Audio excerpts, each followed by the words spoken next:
Hello and welcome. There was great innovation in aircraft design on all sides during World War II, trying to outdo each other to gain a superior advantage.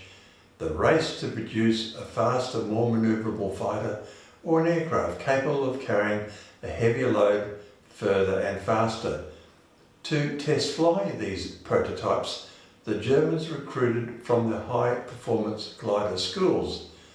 Such a test pilot was jet fighter pilot Harald Bauer, chosen to test fly the Heinkel-162 Volksjäger, or People's Fighter as it was known. The Heinkel-162 came at a time when Allied bombers were having an effect on aircraft production.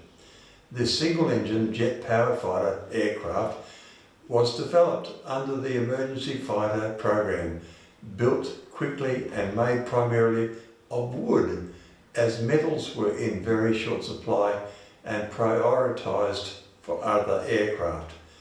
The aircraft was notable for its small size and distinctive top-mounted engine.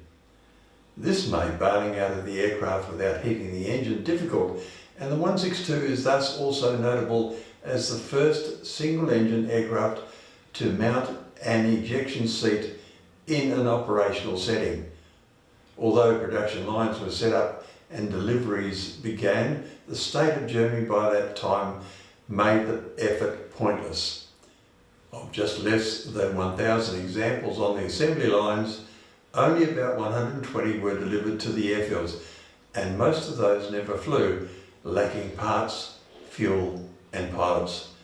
Legendary British pilot Eric Brown flew one just after the war and considered it a first-rate aircraft with few vices, and said of it that it had the lightest and most effective aerodynamically balanced controls he had ever experienced.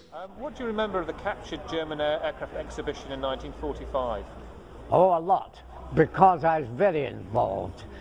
We had brought all the aircraft back. I was one of the pilots who was mainly involved. There were only two really involved in bringing back the jets to Farnborough.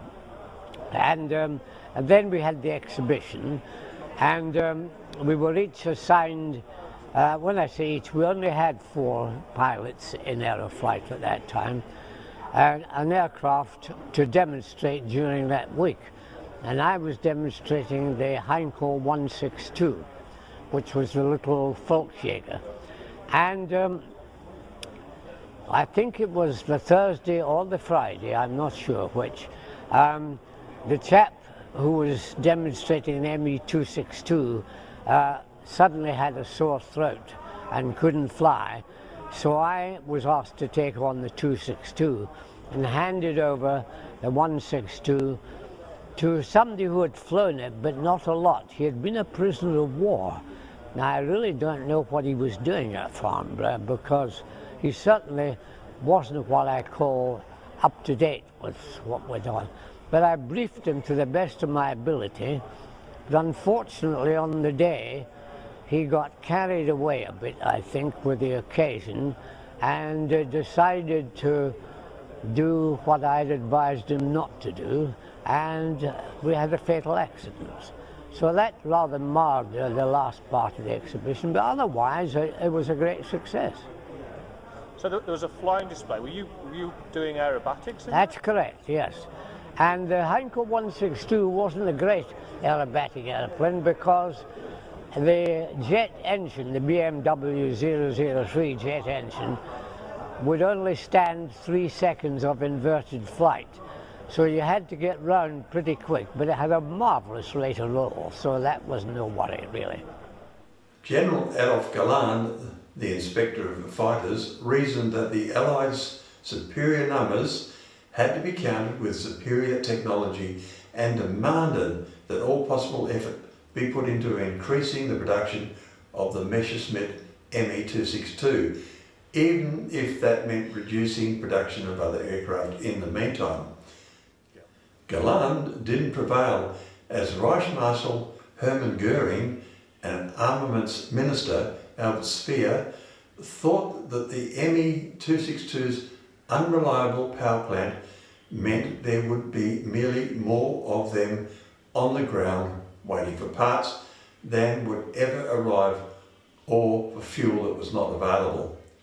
Instead, they suggested that the inexpensive Heinkel-162, if damaged or worn out, could simply be discarded and replaced with a fresh plane straight off the assembly. Thus was born the concept of the throwaway fighter.